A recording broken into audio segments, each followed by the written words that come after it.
Apaches were flying in. You could hear the machine gun fire.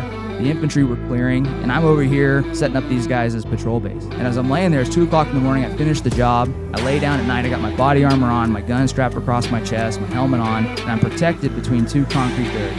I'm looking up at the stars, and I'm thinking again, what the hell am I doing?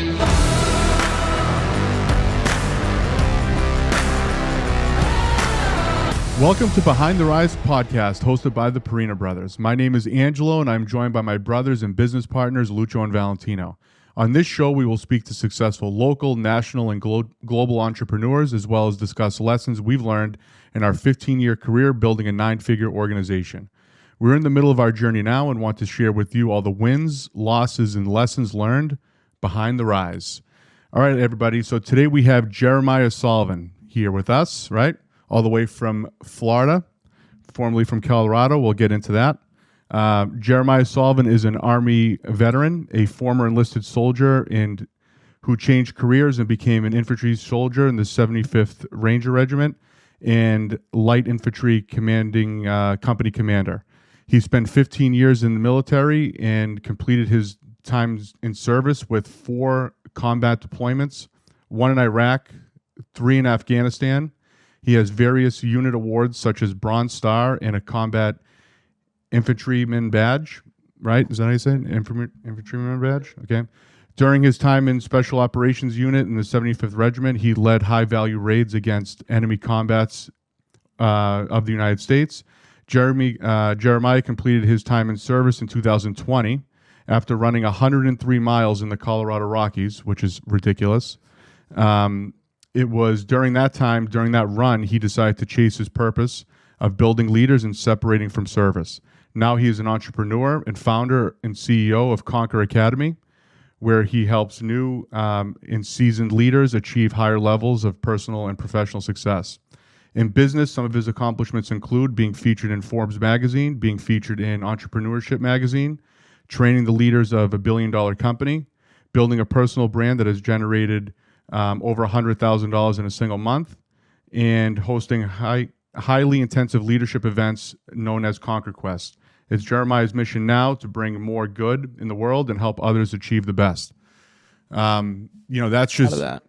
I just want to like as soon as he says that, the back of my head, I'm like, proud to be Yeah, exactly. So Jeremiah has done a lot of good in the world. He's done a lot of good for this country. And now he's focused his attention on training other entrepreneurs, leaders, other people who want to do better in the world to, reach their highest self. Is that about safe to say? Yeah, that's right. That's exactly right. And I mean, not to say he was our coach. He was Lucho's coach for a while. It still is, and Angelo's coach too. So I mean, we've had a lot of success with him personally. Yeah, too. like internally we call Jeremiah our secret weapon, right? Yeah. So he's kind of helped Lucho and I, specifically like more intensely, working on our mindset. When I first started working with Jeremiah, I was a fat slob, big time, right? My mindset was off. I met up with Jeremiah.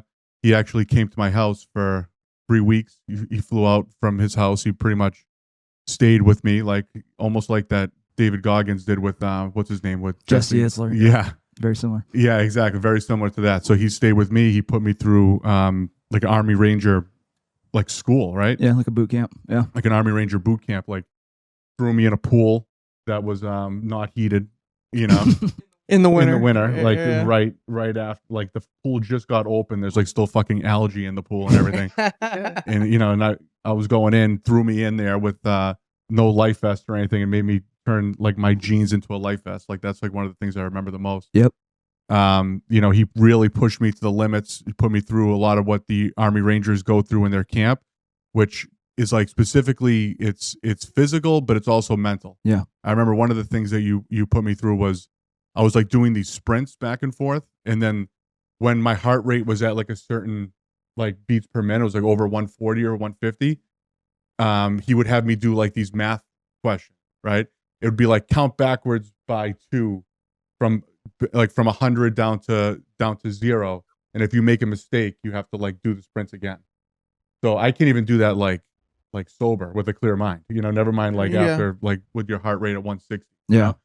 So those are the types of things that help, people in the military, Army Rangers, dial in your mentality when you're under stress, So a lot of those lessons I still kind of take with me today when things are in like stressful situations. But you've helped me tremendously. Yeah. Helped all of us really. Yeah. Yeah. I also remember when we went to the back of your house and we had to do like that mission. Yeah. Do you guys remember that? And we took if you guys have leadership lane. Yeah. Yeah, and then we had to go from there all the way to the high school. Like our mission was like there was like a helicopter landing. We had to get there by a certain time. Exactly. Like I had a Crazy rucksack. stuff. Oh, one of the things that you had me do, like in that same vein, was fucking ride my bike. Right? Remember the bike? Yeah. I hadn't rode a bike since I was like in middle school. Okay. Ride a bike from, my house all the way to work, which is like crazy far away. And you don't realize, you see people riding bikes, like you take it for granted. Any little hill, like you have to earn every inch on like that type of bike. Yeah. There's like no give. It's not like you do a few pedals and keep it going. Like every inch I had to earn on the fucking bike. Yeah. And then one of the things I remember most was you got a flat tire. Yep. Remember? Yeah, I hit something. There was concrete, Yeah. like construction going on. I got a flat. Yeah. Yeah, he got a flat. So what I told him I would have done was threw the bike in the woods and called an Uber, and I'll meet you there. Yeah. Instead, he fucking grabs the bike, puts it on his shoulders, and ran next to me while I was on the bike the whole way back. I'm like, dude, are you sure you're all right? Like, give me a push or something. Like, So that was like, I was like, what am we dealing with here? Yeah. So, ton of great experience, great memories. Yeah. But we had a mission with you. You needed when I work with somebody, I'm building leaders, but I'm always helping them get what they want. Yep. Right. If I to fulfill my mission of building leaders, I want to build high quality leaders in society that make a difference. But in order to do that, I have to deliver what the customer and the person wants. Yep. And what you needed was confidence and mental toughness. Yep. And we needed to eradicate excuses. Yep. So the best way to do that is to show you where the excuses are and how to get rid of them. And so we did that for 3 weeks straight. Yeah. We got rid of a lot of excuses. We did. And I take a lot of that, I took a lot of that with me, Even today, dude, when you start to notice what an excuse is, like you talk about this too, you really start to hear it in yourself. Yes. Like when you start to put it front of mind, like what an excuse is and all that, and like really define it, all of a sudden you start speaking to someone, you're like, holy shit, I just made an excuse. Yeah. Or like when you hear someone make an excuse, you can't even like be around it. Yep. It gives you like that ick. It's like, dude, are you fucking serious? You just gave me that excuse? It's like, once it's front of mind, like you said, like when you realize how much of an issue it is, it's like, whoa, it's a lot. Right. Well, that's why having people that do what Jeremiah does is good for the world, because not a lot of people realize that they're in that loop of making excuses and living like their lowest self, Yep. They're not tapping into their highest potential. So by exposing somebody like Jeremiah to the world, it's like, it's helping people, right? Yeah. It's helping people eliminate their excuses, realize where they're weak, where they can increase their mental toughness, become a better leader for yourself, for the people you work with, for your family. It's just great stuff across the board. One of my most favorite memories from that trip was when you went and saw your son. Remember that? Yeah. We basically. Oh yeah, the karate thing. Yeah. Yeah. Your son was at karate, and we had a conversation prior to that about how you were just struggling with time. Like, I don't ever have time to see my kids, my family, work-life balance is all messed up. Yep. And I brought up the point, you just need to make time. Right. And there's always a way, right? And so what we did on that same bike ride that you're talking about, you rode the bike to work for training because we were tight on time instead of taking the car. And then on the way home, we said, all right, let's change the route. So you stop by your son's karate class. Yeah. And it was a brutal ride because the wind was like 20, 30 mile an hour winds. Against the grain. And you were 450 pounds riding uphill on a mountain bike, just hating life with a rucksack on your back. Yeah, with the rucksack, mind you. But this was memorable for me because we eradicated the excuses and we said, hey, we do have time. We just need to find a way. Yeah. And we stopped by, and it was like the first time that you got to see him at karate class. Yeah. And that was a very emotional moment for both you and I. Yeah, we got emotional like when we made it there. Like, it was like a fucking battle, dude, it was like the windiest day on record, but mind you, it was like this day. And like fighting for every inch to get there. And we had to be there by a certain time too. Yep. And we fought to get there. And I remember when we got there, I literally like broke down. Like it was emotional thing. And then seeing him in there and he saw me and that was like actually the first time. The work that Jeremiah does is literally God's work. Like when Andy Frisell was talking about it yesterday, like the way he's trying to impact the world is impact the leaders of the world to them spider web into their people to reach theirs. And then from theirs, they go down and down. Like that is the only way to truly make an impact on the world. Right. is to focus on the leaders, and from the leaders you go down. Same way like a business, but the work that you're doing is just so important, especially when men nowadays, like they're very weak minded, including myself. I mean, I'm not any different, but like it's just so important to like identify these folks, make the change, and then hopefully that change will impact the other people and impact the other people. That domino effect. Yeah. It's so important. Exactly. Why don't we get into, a little bit of your background, right? A little bit of your story here, and then we'll get into, more of the work that you're doing now, right? Yeah. So, why don't we start with where you grew up, right? Where you grew up, where you went to high school, what was the decision that led you to join the military, and then we'll go from there. All right. Yeah. I mean, you guys are I appreciate all the comments coming out, and I appreciate just all the compliments, really. You guys kind of painted me as like a superhero in my mind. Yeah. But before I was anything that I am today, I came from nothing. I was a shy kid, undersized, and I grew up in a town of about 300 people. Oh, wow. And I had one friend in that town. And I had to share him with my brother. My parents were, we were low income, but we had a loving household. We just didn't have a whole lot. Mm-hmm. I actually used to hunt and fish to put food on the table with my dad at a young age. So I grew up in Northern California, a little town called Trinity Center. It's like a touristy spot where people come up and they take their boats and whatnot. My mom was a teacher. My dad worked. He was in his 30s. He was a laborer, carpenter. And then he got into working for the county. It was basically cleared the roads with, did snow plowing and stuff like that. And then he got his GED in his late 30s, early 40s, which was a big, for me, that was very inspiring to see. Yeah. Because he never, graduated high school. Him and my mom have been together since they were 15 years old, pretty much running around on their own. And I learned my work ethic from my dad. I learned my morals from my dad, my character from my dad. And I learned how to be kind and good to people from my mom. She is my mom, her name is Linda. She taught me to give my best. Both my parents did. But they also kept me on my toes. My dad really was a take initiative kind of guy. Yeah. He was always making sure that we did something with purpose and that we were being useful all the time. So humble beginnings, didn't have a whole lot of confidence growing up. And what I really wanted as a kid was to be successful more than anything. And it hurt. Like I would see athletes on TV and that was like a whole nother planet for me. You know what I mean? I was like, I'll never become that. I'm just born in this small town. I'm going to be nothing. And really, I gravitated towards movies like Aladdin. I saw myself as like the Aladdin kid. I'm like this poor kid on the streets. I want to be successful. I want to be something. Yeah. But deep down inside, I don't feel like I can. And anyways, what ended up happening is I struggled with confidence for a long time. I was shy. Got into high school. I have 3 brothers, so when I got into high school, I tried out for wrestling, and I was able to hold my own. Started getting good at that. Started building some confidence. Yeah. Lost a ton at my freshman year. Like everybody beat me. My senior year, I lost 2 matches. Wanted to be an athlete. That didn't really pan out.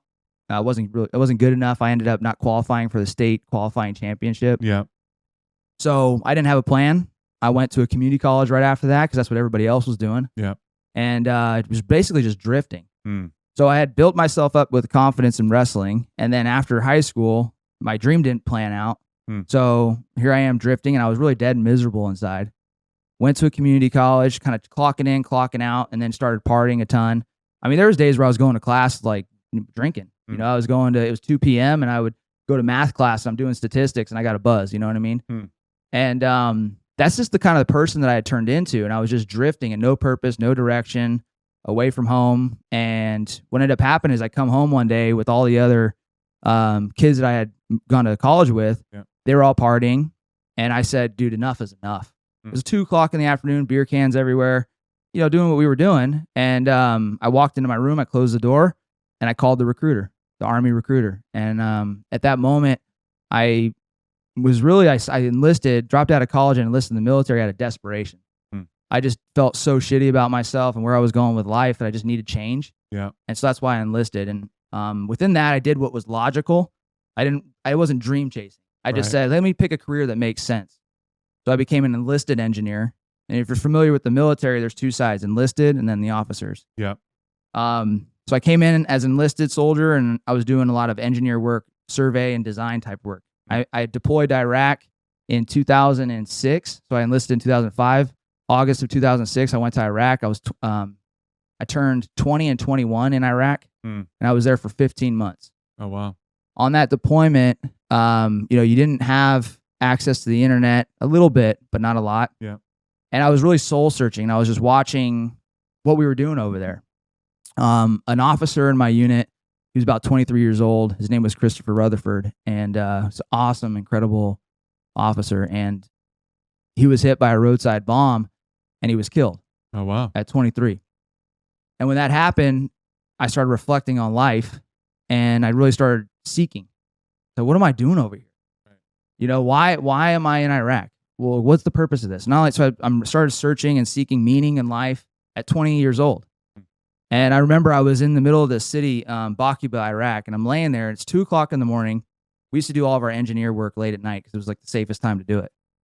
So I was putting in this patrol base. It's like base camp, essentially, for the infantry unit. The 82nd Airborne was clearing this city called Bakuba. And about half a mile to a mile away from me, there was a giant gunfight. Apaches were flying in. You could hear the machine gun fire. The infantry were clearing. And I'm over here setting up these guys as patrol base. And as I'm laying there, it's 2:00 in the morning. I finished the job. I lay down at night. I got my body armor on, my gun strapped across my chest, my helmet on, and I'm protected between two concrete barriers.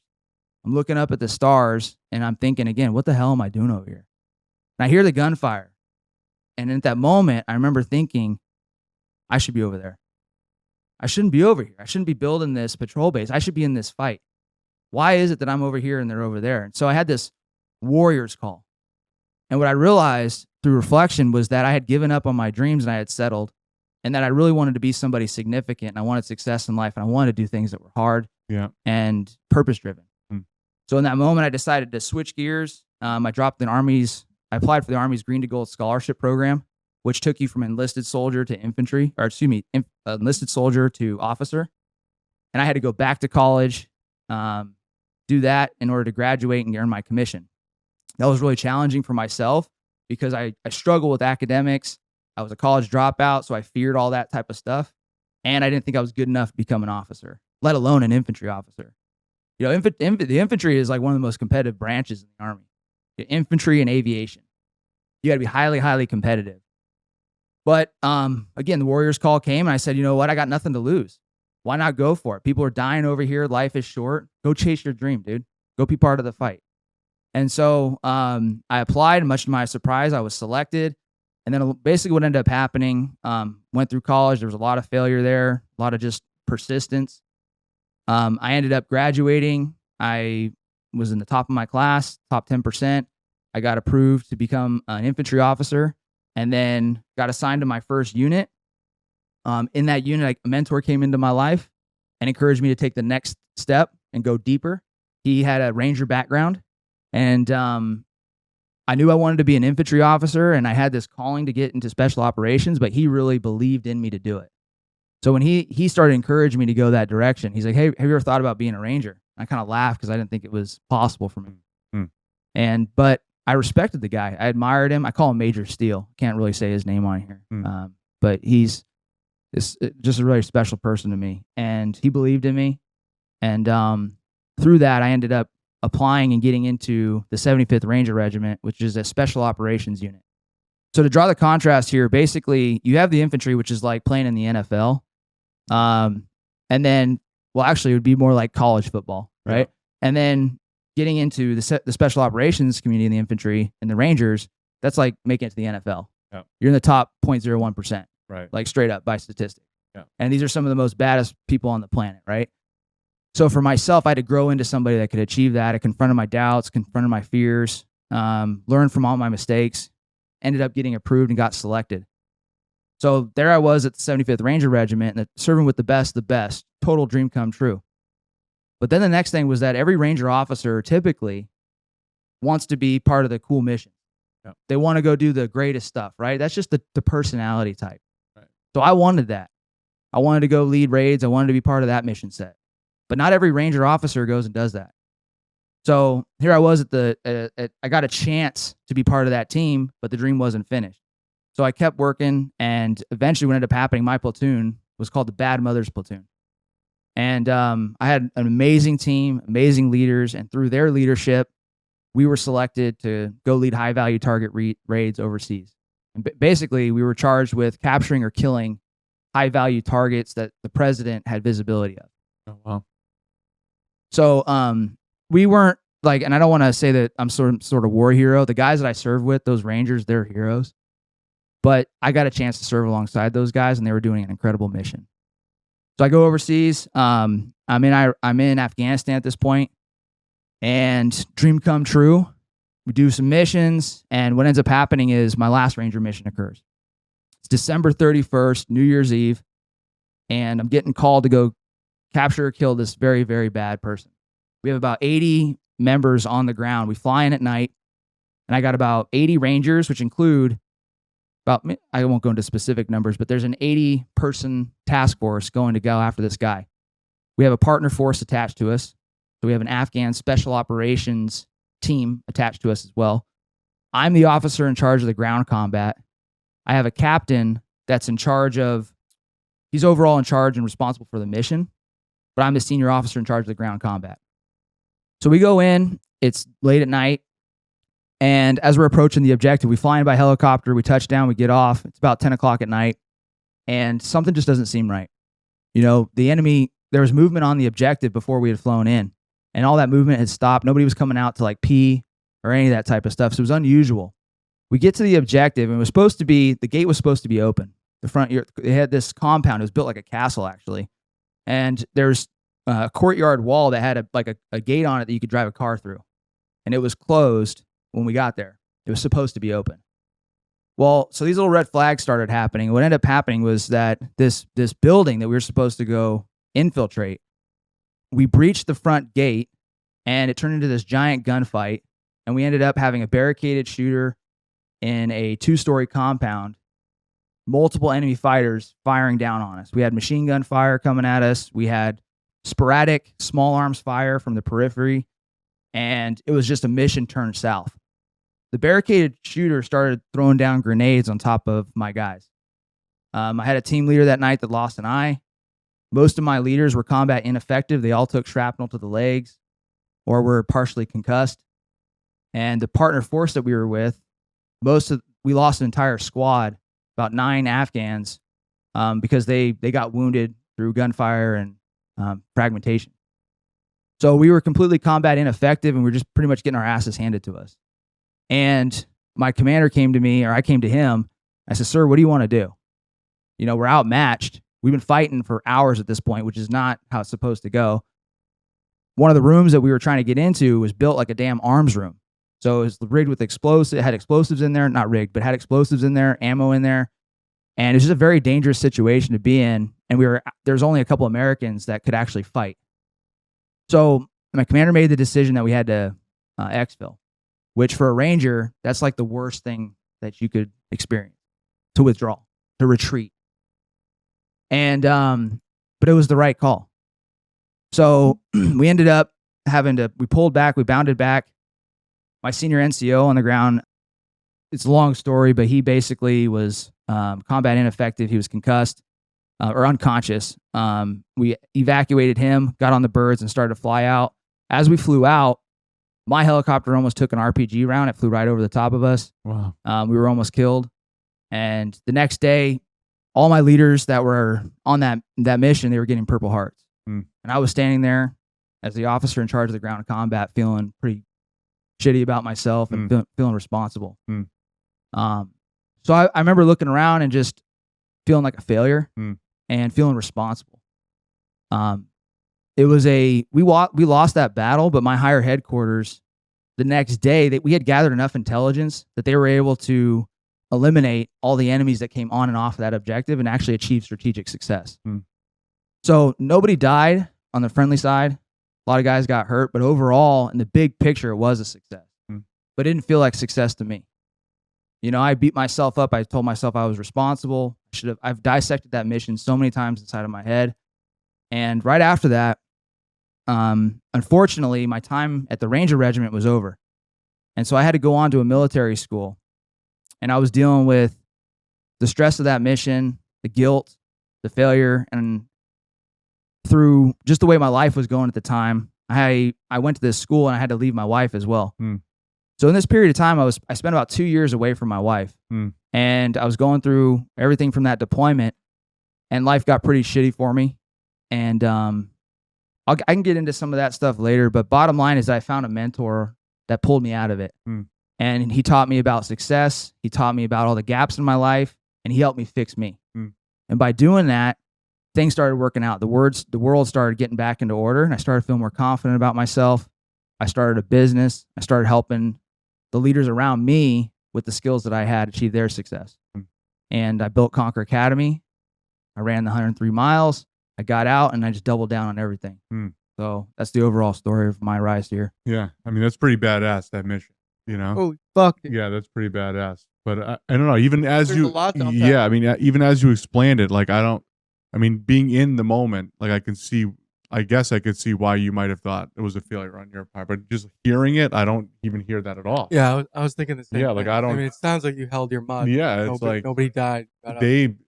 It sounds like they were ready for you guys to come. It was nothing that you could have done. No. No, I mean, that's just the burden of command. You know what I mean? Like when you're a leader and your team messes up, or something happens to your team, or something goes south. Yeah. A good leader takes responsibility for it, but sometimes that can be to your detriment. Yeah. You know, and so I've always been a leader in my life. You know, I led my brothers at a young age.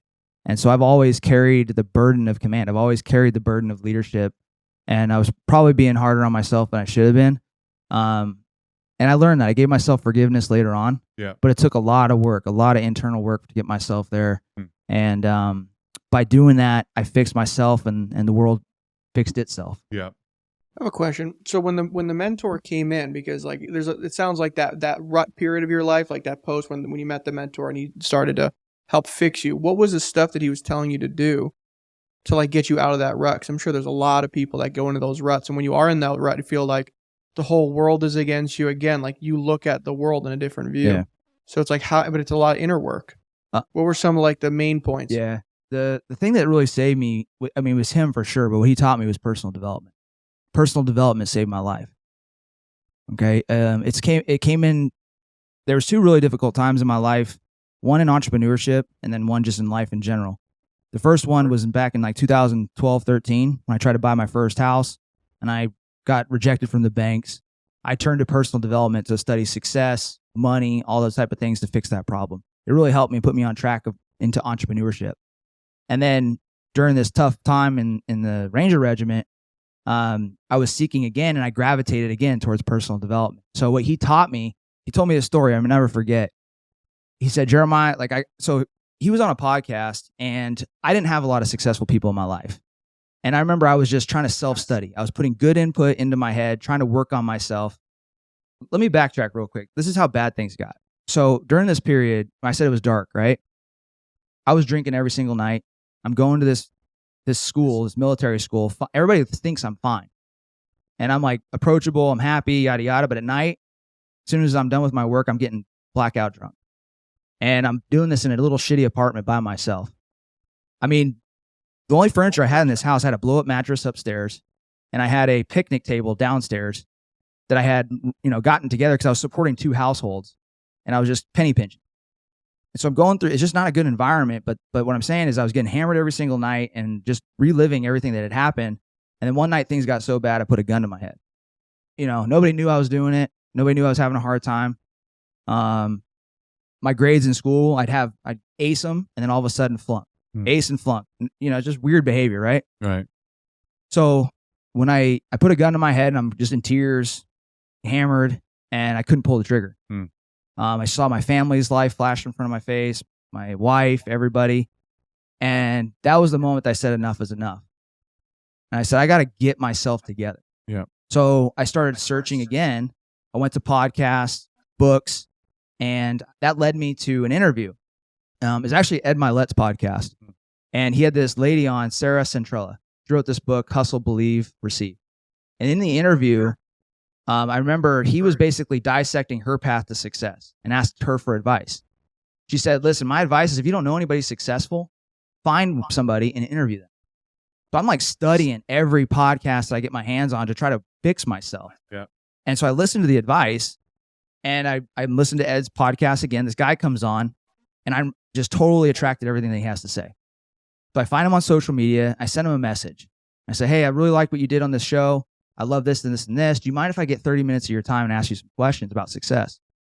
And to my surprise, he said yes. Oh, wow. Fuck yeah. Nice. That turned into a 30-minute call where he helped me. That turned into a second call where we went an hour into me. And he told me a story. He said, Jeremiah, this is why you're so miserable. Let me tell you a story. He said, there's a young boy, and he comes into the office of his dad. Dad's in there working 7 o'clock at night, trying to do his taxes or just some work. He's busy. He wants to get it done. The kid comes in. He's like, Dad, will you come play with me? Dad's like, shit. I'm like, I want to play with the kid, but I also got to finish my shit. Right.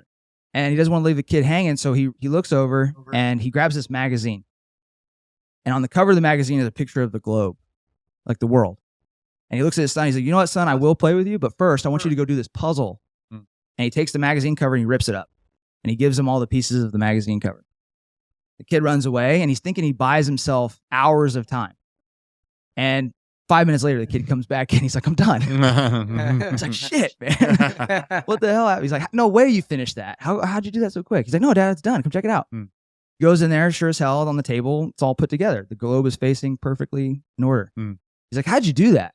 He's like, well, Dad, when you ripped up the cover of the magazine, on the front of the cover was a picture of the globe, but on the back was a cartoon picture of this boy. So I knew all I had to do was put the boy together, and the world would get put together too. So my mentor, Major Steele, and this version of him, he told me that story. He said, you need to put yourself together, and the world will take care of itself.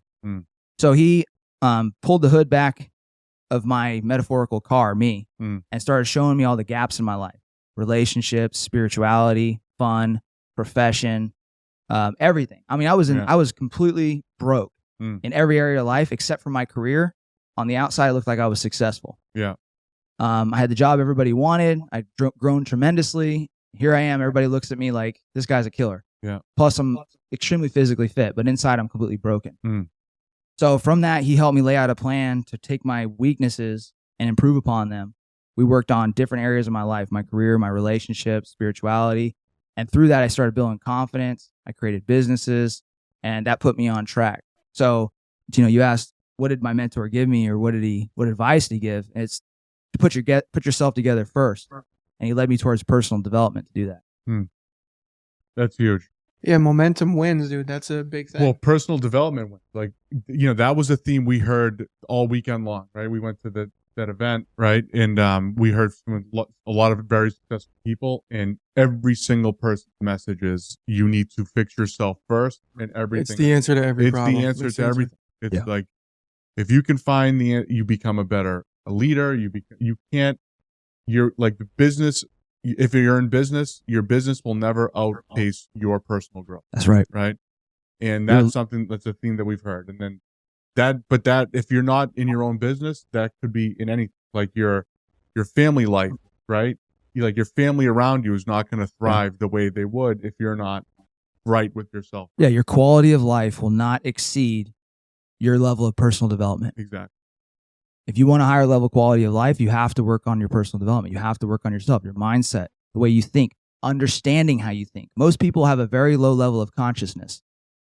They aren't aware of their inner dialogue. Consciousness is one of the higher faculties. I call it your mental Gerber, right? You have all these tools inside of you that help you achieve what you want to achieve that people aren't aware that they have.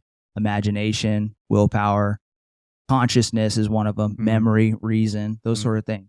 So we have these higher faculties that are completely underdeveloped in life, and yet those are the things that drive us to success, right? Your consciousness, if you understand how you're talking to yourself, bro, you wouldn't talk to people the way you talk to yourself.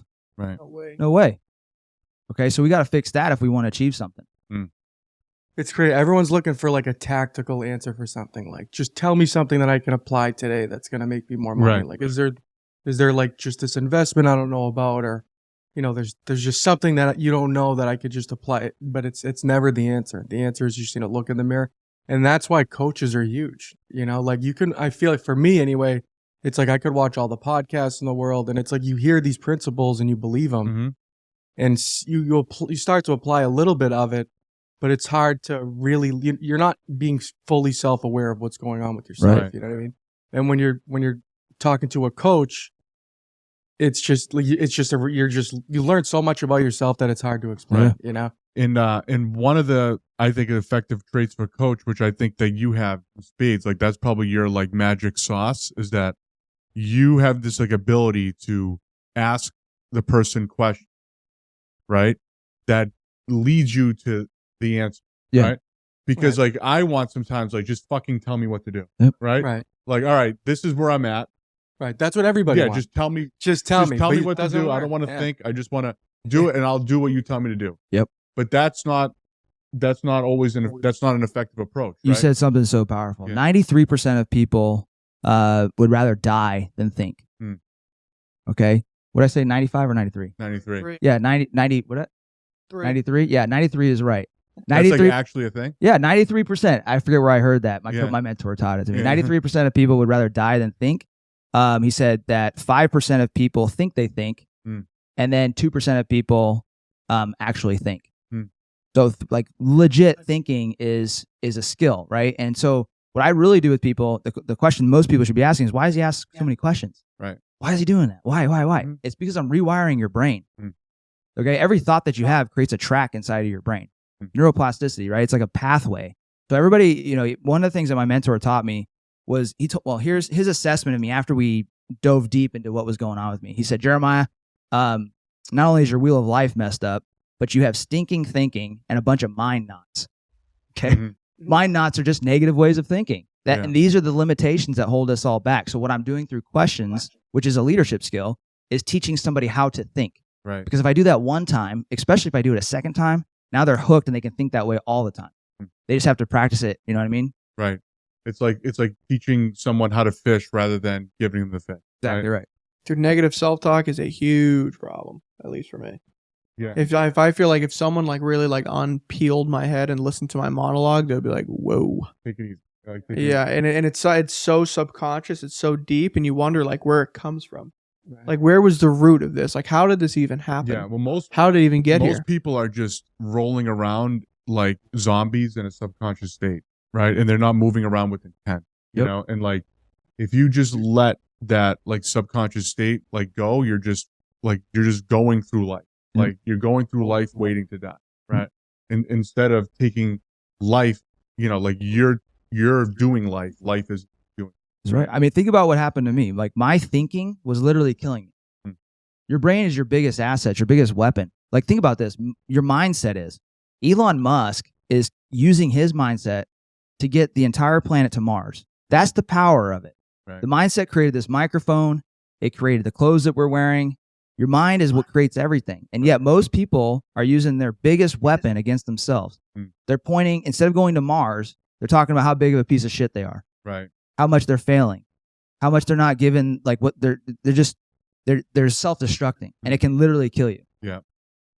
So what are some tips like that we can, give to some people that like help you, train the brain to start thinking a little bit better? Like how can you snap out of somebody's listening? They're like, listen, I've been going through the motions. I have negative self-talk. Like I'm stuck in a certain spot. Like what are like, I don't know, 2 or 3 things that somebody can try to do to try to snap themselves out of it? Yeah, simple thing is that you asked, I don't know why these thoughts are in my side of my head. The reason they're there is because your subconscious is a recording system. Like when you're a kid, you got to think, your mind basically was a whiteboard, right? And then all of a sudden you got exposed to stuff and you started creating frameworks and understanding. You started absorbing the world around you. Okay, so you ever wonder why you started speaking before you could read and write? It's because you absorbed it. Your subconscious recorded that ability. Touche. Good point. Okay, so Chicken or the egg theory. Right. So if the trick here is not do I want to unlearn the language that I know? It's I need to add in a new program, a new language that dwarfs the old one. So if I want to speak Spanish, I'm not trying to get rid of English. I'm trying to add in the Spanish on top. Yeah. So how do you do that? You do it through a term called autosuggestion, which everybody's always auto-suggesting to themselves all the time. I am this, I am that. And through Muhammad Ali said this. He said, it's through the repetition of affirmations that you start to develop belief. Once you have belief, that's when things start to happen.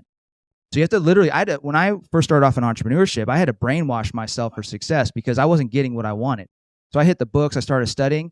And what my mentor taught me was, he said, change your input, change your output. It's a simple math equation. Most people's input is trash. So in layman's terms, like what you're putting into your brain, like what you're reading, what you're watching, like what you're exposed to, like people who are around you, right? Instead of filling it with garbage, the mundane shit, like what the Kardashians are doing, and like scrolling fucking bullshit, right? Fill your brain with information that will serve you, that will help you improve. Read the right book, etc. And repetition is the mother of all learnings. My mentor taught me that too. I have a lot of like Zig Ziglar isms in me, which my mentor was trained by Zig Ziglar in person for like 2 years, every week. This was before the internet and stuff. He actually was a personal trainer, and he trained Zig with personal training, and Zig Ziglar mentored him as part of it. And so then he taught me all the stuff Zig taught him, and so that's inside of my head. But one of the things that he taught me was, like I said, change your input, change your output, and repetition is the mother of all learning. So you don't learn something just because you understand how something is and something works doesn't mean you actually know it. So you have to, until you fuse with it, you don't know it. Okay, a little example of this.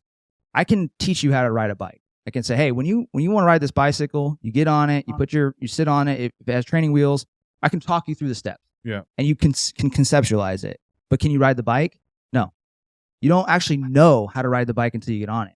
So the trick is you have to fuse with the doing. You have to be so repetitive in what you're doing until you're living it. And so what my mentor had me do is he had me listen to these Zig Ziglar tapes 17 times. The guy was a psychopath, man. 17 times, bro. I'm like, and I'm super coachable. So if you tell me listen to these audios, change your input, listen to these audios 17 times, I'm going to listen to them exactly 17 times. Yeah, right. He might have just been exaggerating, say like, about 17 times. Fucking literally. Bro, and I ran that play. Yeah. And it took me, it took me like 3 months to get through one deck, like right through the deck one time. So I'm listening to this for years. I actually was driving my car. This is years ago. I was driving my car like last week, and Zig popped up again on my old playlist. It was like showed back up in my life. Yeah. But what that did for me is he was teaching me auto-suggestion. He was changing the way that I thought and helping me think in a positive, productive way. And that helped me in so many different areas, like relationships, right? Like he taught me to leave people with the impression of increase. I started living in this way that every person I met, I started trying to leave them better than I found. And what that turned into, when I got into entrepreneurship, I had all these relationships. I was a decent person, and I could ask for favors, ask for help, and I built this community. And I had this brand as well that really helped me in entrepreneurship. So it all started with personal development, changing the way I thought, which helped change my results. Yeah, that's a huge one, right? That it sounds easy to do, but you have to do it within. Your consciousness doesn't want the same information over and over again. Yeah. If I tell you the same thing, you're gonna be like, okay, I get it. No, you don't get it. Right. And if I do that you have to. It's like jujitsu, right? Your mindset is like jujitsu. I have to put either the education, the information into your mindset, and I have to give it to you at such repetition that eventually the old belief system, the old thinking submits, and then my shit wins. Right. You're literally like in a battle. It's like literally like a war going on in your head. Yeah, you're battling your brain. Like you're fighting you're filling your brain with stuff so it can literally, like, you're rewiring. Yeah. So do you believe in like people sleep with like affirmations? Like, cause that's like when you're in your most subconscious. Yeah, hypnosis is like one of the fastest ways to access the subconscious. But like what I got really good at, on top of the mentorship and everything I've gotten over the years in the personal development, is that there's a lot of time in between those things. So eventually I think my specialty is that I study myself more than everybody else that I know.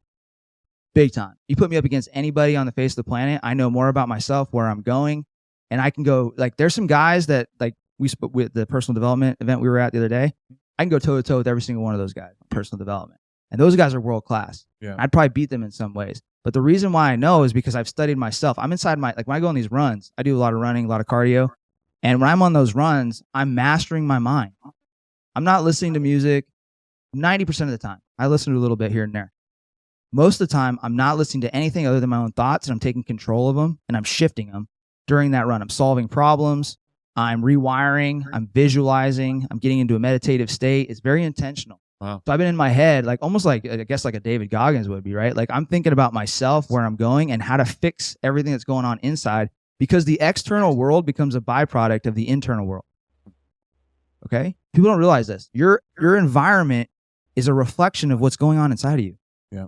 So true. If you got shitty friends, if you're drinking, if you're all this negative, you don't like all the negative in your life, you need to think about what you're thinking about. Right. Because it's showing up. It gets expressed, and then realized. Yeah. So true. Those are great points. What's something else? Like, give me another one. Something that like somebody's struggling with, like how they can help. Journaling. Yeah, there you go. Journaling. Yeah. So journaling is another technique. So, telling yourself something and something over and over again is a great way to rewire the brain. But a more focused way is to rewrite the story that's going on in your head on paper. It requires more willpower and more discipline. So one of the things I first started doing to get myself together is I actually started journaling basically to get all the stress and to just stop. I wanted to cleanse myself. So I grabbed a journal. I just started writing. What that ended up turning into, I would start writing down whatever I was thinking about, and then I would change the narrative. Like, this is the negative shit. And let me change this thought. Reframe. And I started feeling better, and I started getting more in control of my mindset. And what that turned into is I've missed one day of journaling in over 6 years. Oh, you're still doing that even now? I still do it today. Wow. Every single day I journal. I journal this morning. I'll journal every single day. So like give me an example of like, is it always like goals that you're writing down, or is it just like what's going on? Or is it like a diary? So I limit myself to one page, and everything that I do in life, I strive to make it intentional. My entire life. I don't want one wasted minute throughout the day, which is like an impossible goal to hit, right? But that's my focus.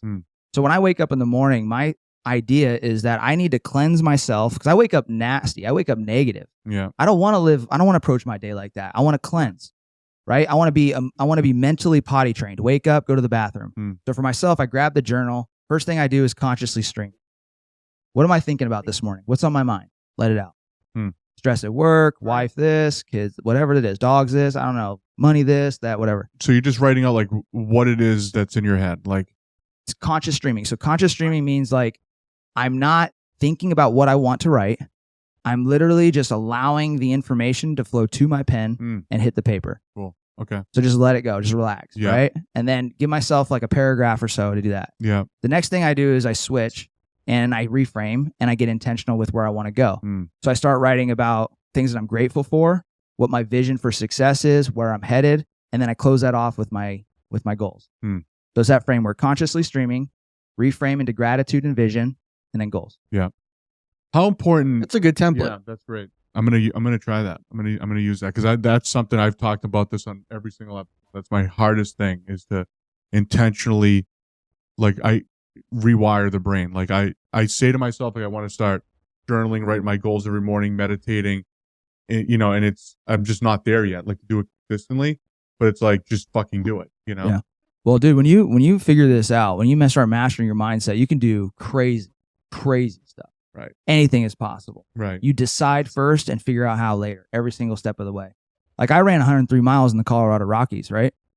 That I signed up for that. I was sitting on my couch on a Sunday, and I raced 6 days later. I signed up for the race on a Sunday, and I ran 103 miles 6 days later in the Rockies. That's the power of mindset, bro. Well, I drove 103 miles last week and I had to take like a fucking 6-hour nap. Yeah, like, speaking of running 103 miles, dude. Speaking of mindset, I know you just did a retreat, right? That guy that we know went to. What was it called? What, Conquer Quest? Yeah, was that when it was like hours. the set? 33 hours. Yeah, it's a separate one. Can you talk a little about that? Because that was, you're talking about going to the most, I feel like, surpassing fear, surpassing uncomfortability. Like, that had everything in it all. Yeah, so I have, I got several different programs where I work with people on mindset, leadership, and everything, right? Personal development, business, whatever.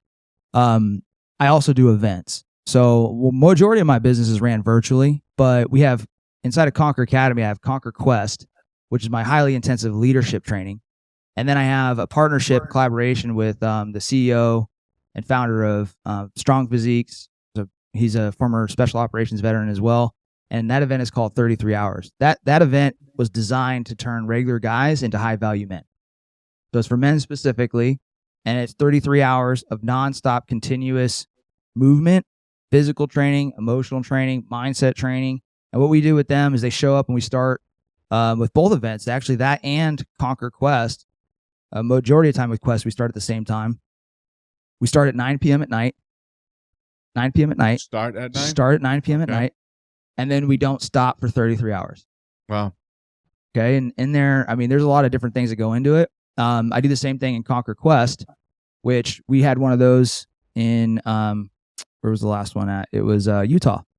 So I took a team out to Utah, my clients, and it was incredible, man. We have 4 different types of Conquer Quest. We have Force on Force, which is where these are going to be leadership events where we're going to blend in some personal development, and we are going to transform you, transform your leadership, transform your thinking, and help you with your business.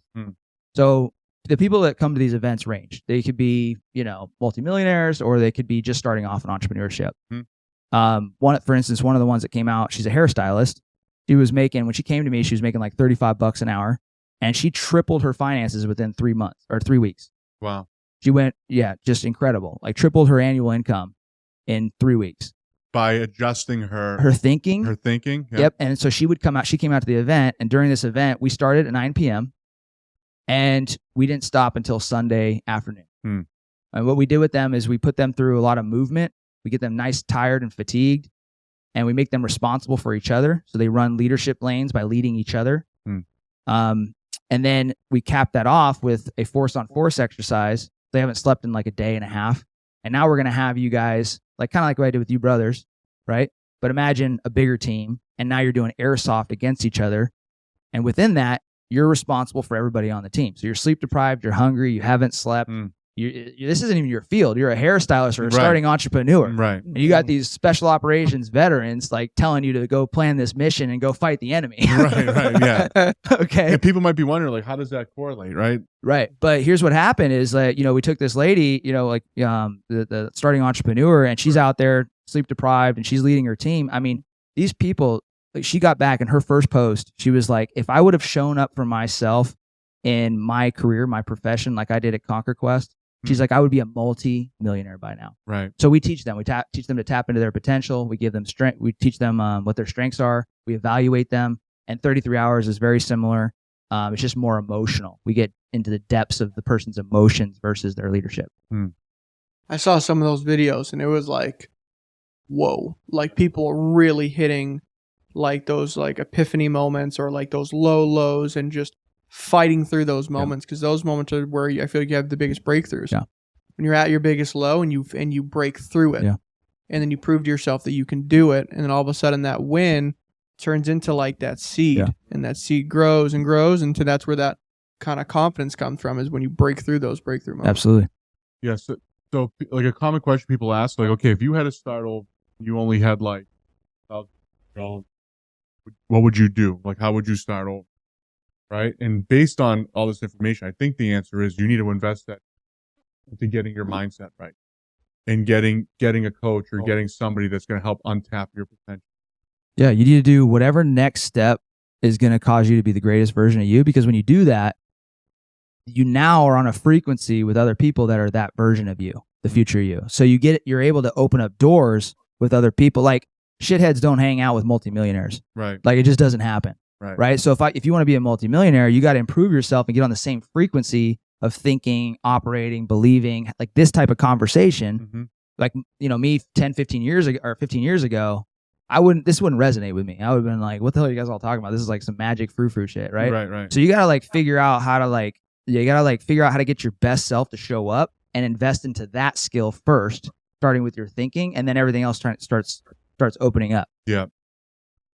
I have a question. So with the business, when you started Conquer Academy, what was like a big breakthrough moment where you went from like X amount of revenue to X? Like what made you like really explode the business? Was it just word of mouth? Like what was the secret to success there? My first 5 years in business, I started several, and it was a lot of ups and downs and failures and stuff like that. There was one point where I was telling Lucho about some of the stuff the other day. I'd done everything from day trading stocks to like building a map board business to an app, community sharing app, to a drop shipping business, and all those would last a little bit, and I would just be like, no, I'm not doing these anymore for various reasons.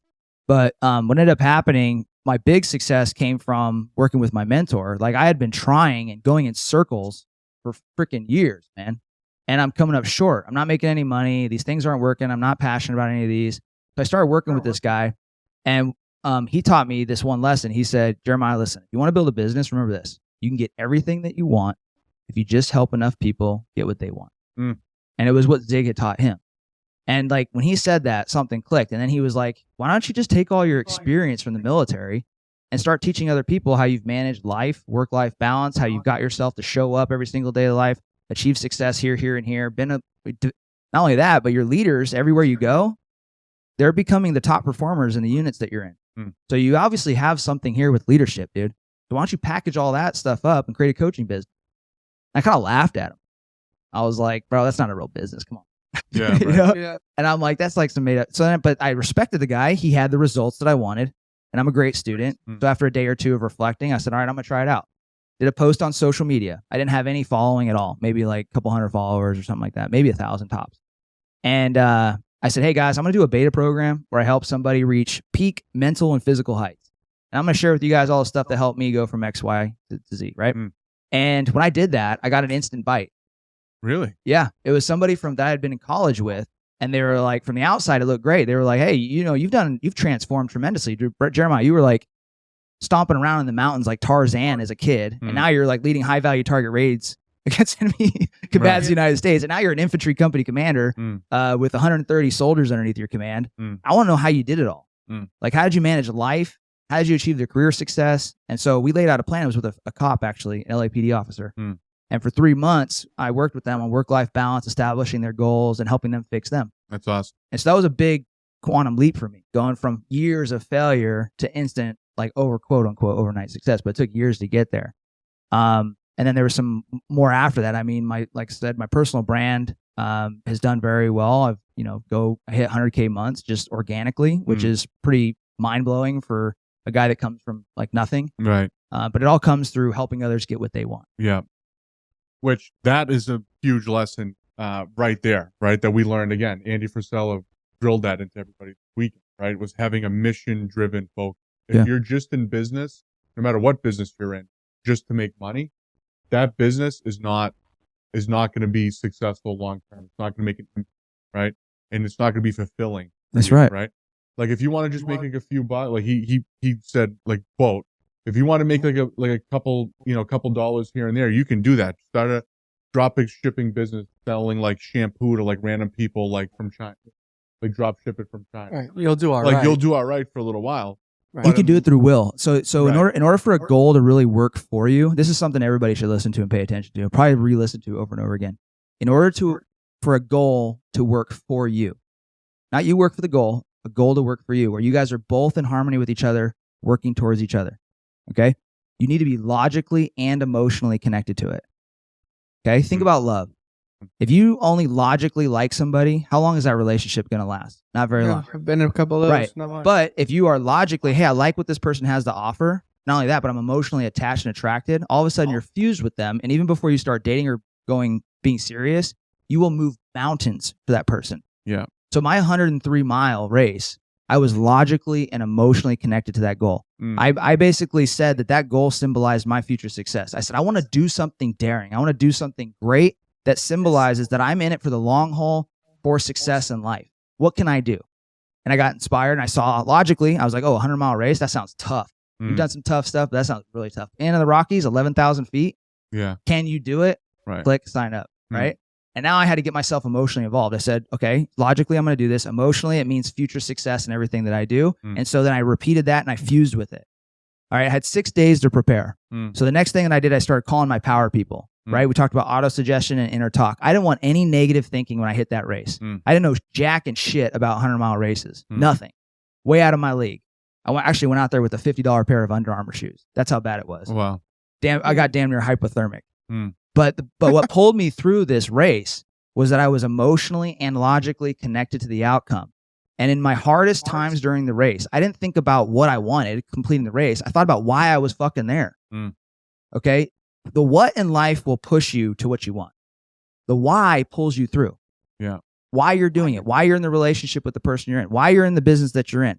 So if you want a business or a goal to really work for you, you got to be completely in harmony with it, logically and emotionally. Yeah. Yeah, that's powerful. Because a lot of people have issues finding the why, finding the emotion to even tap into. Do you know what I'm saying? So if you were to give someone advice on that, like essentially find your why or like or if someone's saying, listen, I'm having trouble trying to fuse my emotion into something, like what would you kind of say there? He's gonna ask you so many questions. No, you're gonna fucking. So, I mean, I can unreel it for you, but here's the short answer. Everybody, that they don't even have to work for me to find this answer. You have the answer. Every question inside of your thoughts has an answer. Okay, and so your why, what I teach people, and what I know to be true, is 50% calling, 50% choice. Okay, so you know what you want and why you want it. You're just not listening. You're ignoring the why. You're ignoring all the details, and you're deselecting yourself and electing out from that goal. Okay, so like when I tried to get into the Ranger Regiment, a lot of guys wanted to be a Ranger infantry officer. They wanted to be a Ranger. But you know how many people deselected themselves from that path? Tons of them, because they didn't believe that they could achieve it, right? They said, I'm not good enough. So at some point, your why is going to show up. A lot of those guys were meant for the Ranger Regiment, but they wouldn't listen. And so at some point, you have to make a decision. You say, you know what? I'm going to listen to this little voice that's inside of my head that says I can do this, and this is why I'm doing it. And by doing that, then you reaffirm the why, and it starts building into a very, very powerful one. Okay, you start developing confidence within it. So I always tell people, if you're trying to find your why, listen to the whisper. Your negative voice and the stuff that pulls you down in life is going to be the loudest. The stuff that's trying to pull you up is the quietest. Listen to the whisper. Ask yourself, why am I doing this? It's going to show up. Just relax and allow the answer to come. But then eventually you have to make a decision that is the why, and then reinforce it. So I have meditation so important. Like that's when you hear the whispers a little bit. When you quiet the noises. Yes. You know, you kind of sit there and you woosah and you try to like just empty out the externals, you know? And then all of a sudden you start to hear things and feel things that you didn't really feel until you got to that 30-minute moment of where you were just super at peace. That's right. Your subconscious holds all the answers. It holds your why inside of it. And when you're in a high state of stress and anxiety, your conscious mind is overthinking. And it's basically closing your mind off. So your mindset works a lot like clay. You want to like warm it up. You want to relax it. If I'm like tense and thinking about going into a cage fighting, you think I can define my why for the business that I'm in? No, I'm tense. I'm thinking about the fight. I'm overthinking. I'm stressed out. So I have to relax and allow the creativity to come to and through me, and allow that, like I said, allow that creativity to flow, and then listen to it. And meditation does do that. Another way to do it is with like light cardio, morning run, get into the flow state. Stop, just cut out the distractions and let your mind submit. This is so powerful. This is actually how marketers influence kids on commercials. So what they do is they put on the cartoon or whatever it is, right? And they get the kids to lock in. It's very visual, very graphic, very emotional. And the kids are focused. They're like hypnotized. And then all of a sudden they get to the climax, right? Something's going to happen. Oh my gosh. Boom, commercial happens. And then they're hitting you with whatever it is that they want to sell you. The reason they're doing that is because they're relaxing your mind, getting your conscious mind to stop taking over. They're opening you up to whatever it is that they want to sell you. And they're putting that in front of you with a very specific image that the kids are going to see, the cereal, the toy, whatever. Next thing you know, that's planted in their mind, and they're doing that over and over and over and over again. And when you go to the store, the kid's screaming at some toy that they see, and you can't figure out why. Okay, so your mind works just like that. You got to relax it, let it open up, and then start like cultivating this thinking and stop being used by everybody else that's taking over your thinking. It's funny because you know when you're in that state because ideas and your creativeness literally opens up. Like me and my brother's best conversations, I feel like when we're at a very relaxed state, whether it's at my mom's house when everyone's more relaxed, or whether we're on vacation, coincidentally enough, where like we feel guilt about going on vacation, but when you're actually there and you start to like block out the noise and the stress, all of a sudden like these ideas will start to flow. Yep. These aha moments, or these like, oh, what if we actually did this, or what if we actually looked at that problem this way? And it's because I feel like gotta leave room for it to come. Yeah, it's almost like you have a stuffy room, and all of a sudden when you get into those states, everything starts to clear out, and this like flow starts to happen. Right. Like this water starts to float down the river. What are some tips to keep the why in front of mind? Like, because like I think about it, then like you kind of forget, and then like when times get like you know, I think I remember one time when we were going through our training, when you were at the house, I wrote something down, or I had a picture and I kept it on like the mirror. Like in the morning, you see it every single day. Like, what are some tips that people can, you identify your why, and then how do you keep it front of mind? Yeah, I'm a big believer in just setting up my environment to win, right? Like cultivating a thriving environment. Your mind is amoral, which means that it doesn't matter what gets planted there, it's going to grow it. So if I'm around negativity, that's going to be a weed inside of my garden, inside of my mind, right? And it's going to grow. So I want to be very, very like, I want to be an architect of that. And what I try to do is set up my whole environment so that I think the way that I want to think without having to pay attention to it. So setting up triggers like the mirror and putting a picture there is very important. During that 2-year period where I was away from my wife and my family, multiple deployments and damn near suicidal, I was asking myself, why the hell am I going? And I was going on more deployment. So what I did is one of the techniques is I just wrote why on a piece of paper and I set it right next to my nightstand. Every morning I woke up, it was the first thing I saw. And I had an answer below it. It was to show others it can be done. And it was enough on my word. It was enough to pull me out. And I was on a blow up mattress. I had like this little shitty blanket and my nightstand was like a piece of Tupperware. And I had this card on there with the why on there and the answer. My alarm would go off and I'd be just dreading the day. And I would look at that white card and I would just see why and I would start thinking and it controlled my thinking. It didn't allow me to go to the negative again. And that caused me to take the next step. I get out of bed, start doing my thing. So I set my whole environment up to win because the military taught me that. To win at war, they said you need 3-to-1 ratio if you want to win in a fight. Like if I'm going to fight a bad guy, I don't want a fair fight. A lot of people are approaching life and their business and everything that they do trying to be fair. Bro, I don't want to be fair. I want an unfair advantage to include with my thinking and my goals. So I'm going to strategize. I'm going to create this environment that I can't just get, when I'm distracted, it's still pointing me at what I want. Okay. So, like setting up these triggers is important. You can do like your vision board on your cell phone. But I look for a 3-to-1 advantage. So if you're going to fight an enemy, like I got a 1 rifleman, I'm going to bring 3 dudes to kill that 1 guy. Right. That's what I want. Right. And at some point there's a disproportional amount of force that I'm not going to use on the 1 guy. Like I'm not going to use a nuke on 1 rifle enemy, right? Like I want to draw this, I want to win, but I just don't need to exhaust all my resources. Right. So I'm going to set my life up. So if I'm trying to get my health in order, my entire house, I'm not going to have treats, snacks, nothing like that. Because when I'm at my weakest, I'm going to cave in, I'm going to get that stuff. Yeah. So cell phones, putting your vision board on your cell phone, setting your household up so that it has only the food that you want to eat when you're at your weakest. Your friends, your family, everybody around you is supporting you towards your goal. Your job is nested within that goal. Yeah. Literally cultivating everything around you to only stay on track. You want another thing I think about how do people can find their why? A lot of their whys come from their personal struggle. Big time. Hugely. Like for mine, mine could be my anxiety. For Angelo's, it could be, to prove to other people that, he was overweight his whole life, but he can make the decision to change and become a jacked 9-figure entrepreneur, when he was big his entire life. And some people think it's not possible. It's like from your own personal struggles when you could find your probably strongest whys. You're just like his. Show others it could be done. Yeah. Right? Exactly. Like that was Yeah, your test is your testimony. Right? Everything that's testing you in life is a testimony for somebody else. Major Steele taught me that too. That's why it's so important. Like you share your struggle. Like even in this world of social media right now, right? Yeah. Like you share your struggles, and then because there's always lessons that could help somebody else. Yeah, bro. If nobody shows us how to grow and improve and transform and work on themselves and become better, Right. How the hell are we supposed to know? So we have an obligation as leaders to do that for everybody, to be the example. Like leading by example isn't a way; it's the only way, right? Vince Lombardi. So that's what this comes from. This is why leading by example is so important. And yeah, you have an It's not even like you should tell your story. You have an obligation to tell your story because there's people behind you that need it. Right. Yeah. There's a lot of transformation that's going to happen with us personally. Yeah. In the next couple of weeks, because we have a lot of stories and internal struggles that we've dealt with, and on the outside, probably not many people have seen or we've really outside talked about verbally. So that's why, like, if all 3 of us, like, with us, it's a little weird because, like if all 3 of us are clicking, like, with that, lights out. That's what we're focused on right now.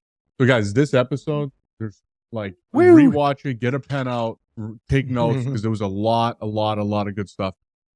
Normally, our last question is like, what is your best piece of advice? Like, I think we gave so much fucking good advice here that I don't even know if that question's necessary. I'll close it off with what my mentor told me, which is what Zig told him. Yeah. You can get everything you want in life if you just help enough people get what they want. Yeah. That's such a key. Where can people find you, too? Yeah. My platform of choice is Instagram. So Jeramiah Solven on Instagram. Check the spelling on the name. It's Jeramiah Solven. That'd be the way to talk to me personally. And then my website, conqueracademy.com. Yeah. And Dr. Costa will put some links in the bio. That way we can get in touch with Jeremiah. I highly recommend you guys reach out to him. No matter which stage you are, right? Whether you're not where you want to be, whether you want to start a business, whether you work at a company, doesn't matter. You want to become better at something and help tap into your best self. I couldn't recommend higher. So tell me to send the word rise when you send me a message so that I know that you guys are from this community here. So I get a lot of DMs. So I want to make sure that I prioritize you guys. All right. Awesome. All right, guys. Thank you.